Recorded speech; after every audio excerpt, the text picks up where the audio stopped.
Hi friends, happy Thursday, the 30th of May, Thursday of the 8th week of Ordinary Time. It's nice to be with you. I'm Father Bill Hill, priest at Holy Spirit Catholic Community in Rock Springs, Wyoming. I'll share with you a reflection on the daily reading. They're linked down below.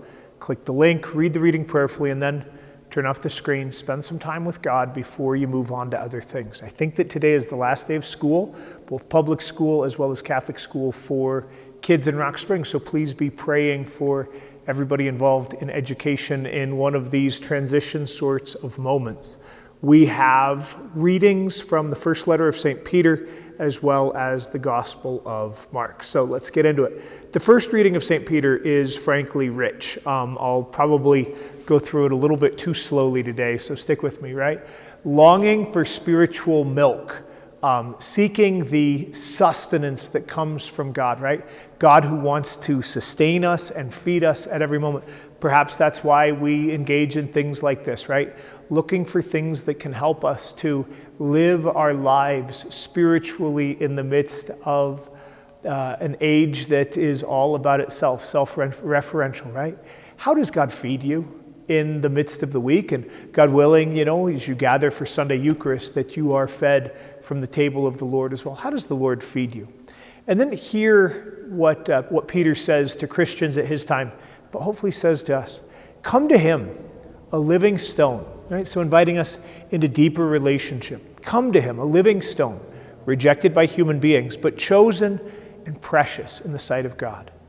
And like living stones, let yourselves be built into a spiritual house, right? You are the church. We are the church. We are the dwelling place of God. We are a sign to the world of the love of God. Not just, oh, look at us, we're saved, but rather like our care for the poor, our love for people even when they persecute us. The desire to be full of the grace of God even in the midst of the challenges of the present age, right? Like that's what we're talking about when we're talking about being a spiritual house. To be a holy priesthood, to offer spiritual sacrifices acceptable to God through Jesus Christ. And be mindful, when you were baptized into Jesus, priest and prophet and king. And so our entire lives we offer as sacrifices to the Lord. Over at the Catholic school, they will oftentimes pray a morning offering. Same sort of thing, right? To be mindful of offering everything of ourselves to the Lord. Our love, our struggles, our joys, our failures, everything about us that we offer those to the Lord. And then quoting the law, speaking to ancient Israel, but Peter's quoting it to Gentiles, right? You are a chosen race, a royal priesthood, a holy nation, a people of his own, so that you may announce the praises of him who called you out of darkness into his own wonderful light. Maybe to just sit with that and ask a little bit more that identity might be yours, that the goodness of God, God who names you, might be known deeper in your heart. And you've now received mercy. But last paragraph, beloved, I urge you as aliens and sojourners to keep away from worldly desires that wage war against the soul. Those are fancy terms. Aliens and sojourners. We would translate that as immigrants and resident aliens, not citizens. That we live in this world, but we know that we aren't of this world, that we have a deeper hope, a larger hope. But also, in the ancient world, immigrants and resident aliens didn't have rights. They oftentimes couldn't own lands. They couldn't defend themselves in lawsuits. They couldn't file lawsuits. They couldn't defend themselves in court and their own rights. To live in this world relying more on God than we do on our own strength, our own independence, our own self-sufficiency is a bit of what Peter is calling for his Christian listeners. That's a challenge for me, certainly, and a place for me to spend some time in prayer, right? And then inviting us to be people who give a good witness so that others can see the goodness of God on the day of God.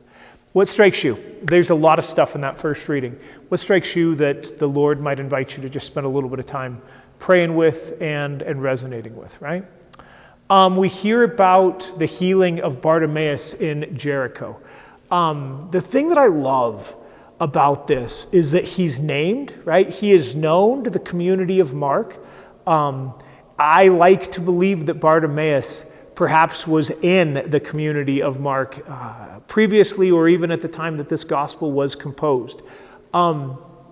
Jesus lets him do what he wants, right? Go your way. Your faith has saved you. Like, go live your life. Do your thing. Faith has made a difference in your life. And he regains his sight. But then what happens? And he follows Jesus on the way. He becomes a disciple, a follower of Jesus. And be mindful, they are very much heading up to Jerusalem, to the cross and to the tomb and to the resurrection. What about Bartimaeus' story strikes you? Maybe ways that we can be blind to spiritual realities and see only with the eyes of the world. Maybe times that we have called out to the Lord for help that we've needed and the Lord has answered us. Maybe just the way that the Lord has intervened in our life and called us and we have followed after Jesus, and all the difference that it makes, right? Yeah. What about the Bartimaeus story is the Lord inviting you to pray into today? All right, friends, happy Thursday. You read those readings prayerfully, turn off the screen, spend some time with God. Pray for folks that are having a hard time. God bless y'all.